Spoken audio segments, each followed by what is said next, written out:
few moments later. Assalamualaikum warahmatullahi wabarakatuh. Perkenalkan, saya Fitri Amalia Biryani dengan NIM 222111380 dari kelas HES 6C. Pada video ini saya akan menyampaikan hasil jawaban UTS saya pada mata kuliah Hukum Penanaman Modal. A few moments later. Untuk soal yang pertama yaitu tentang asas-asas hukum penanaman modal di Indonesia. Asas-asas hukum penanaman modal di Indonesia itu diatur dalam Undang-Undang Nomor 25 Tahun 2007 tentang penanaman modal.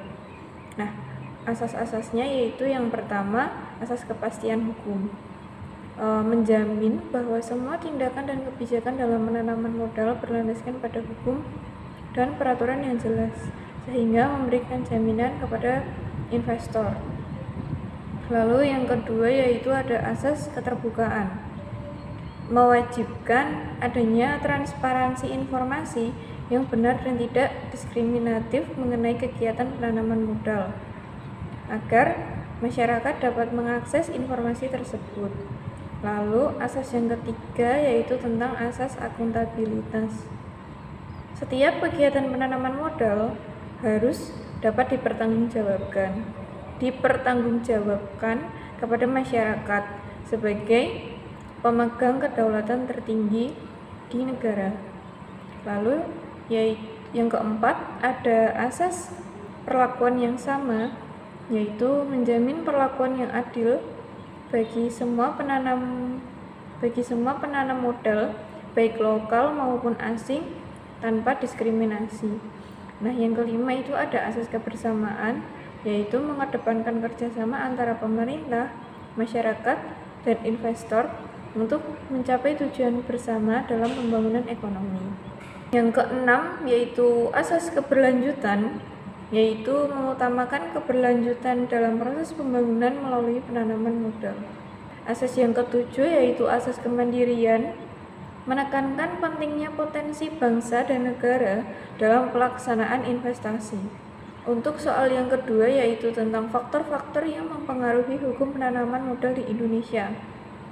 Keberadaan hukum penanaman modal di Indonesia dipengaruhi oleh beberapa faktor.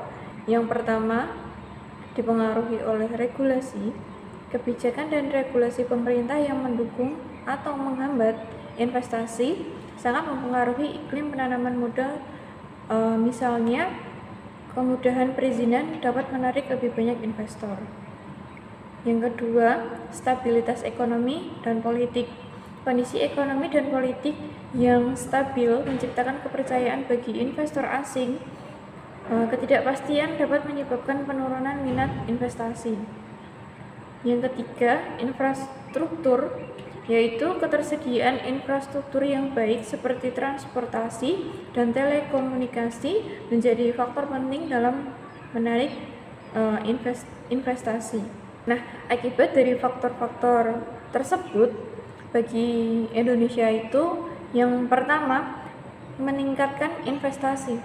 Nah, regulasi yang baik dan stabilitas dapat meningkatkan aliran investasi asing yang berkontribusi pada pertumbuhan ekonomi. Lalu akibat yang kedua yaitu resiko ketidakpastian. Jika faktor-faktor tersebut tidak dikelola dengan baik, hal ini dapat menyebabkan ketidakpastian bagi investor sehingga mengurangi minat mereka untuk berinvestasi. Lalu untuk soal yang ketiga yaitu tentang persamaan dalam berbagai macam penanaman modal berdasarkan Undang-Undang Nomor 25 Tahun 2007. Dalam Undang-Undang Nomor 25 Tahun 2007 terdapat berbagai jenis penanaman modal. Antara lain yaitu yang pertama, penanaman modal dalam negeri atau PMDN. Lalu yang kedua itu ada penanaman modal asing atau PMA. Persamaan antara kedua jenis penanaman modal ini tuh meliputi yang pertama tujuan ekonomi. Nah, keduanya bertujuan untuk meningkatkan pertumbuhan ekonomi nasional melalui penciptaan lapangan kerja dan meningkatkan pendapatan. Nah, persamaan yang kedua yaitu tentang perlakuan yang sama. Nah, baik PMDN maupun PMA mendapatkan perlakuan yang sama dari pemerintah dalam hal hak dan kewajiban selama menjalankan usaha di Indonesia. Untuk persamaan yang ketiga yaitu tentang kepatuhan regulasi. Kedua jenis investasi harus mematuhi ketentuan hukum dan peraturan perundang-undangan yang berlaku di Indonesia. Untuk soal yang keempat yaitu tentang resiko-resiko yang dihadapi oleh investor asing di Indonesia dan cara mengatasinya. Nah, investor asing di Indonesia menghadapi berbagai resiko, antara lain yaitu yang pertama ada resiko politik.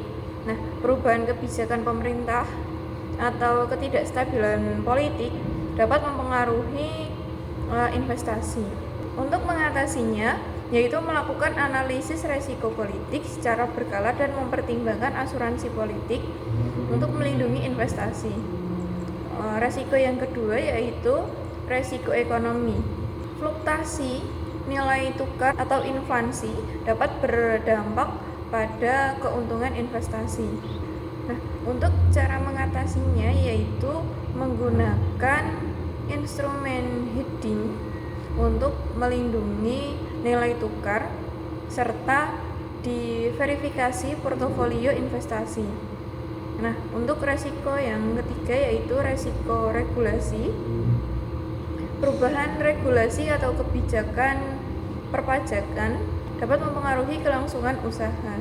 Nah, cara mengatasinya yaitu dengan memantau perkembangan regulasi secara aktif dan kolaborasi dengan konsultan hukum untuk memastikan kepatuhan terhadap peraturan terbaru.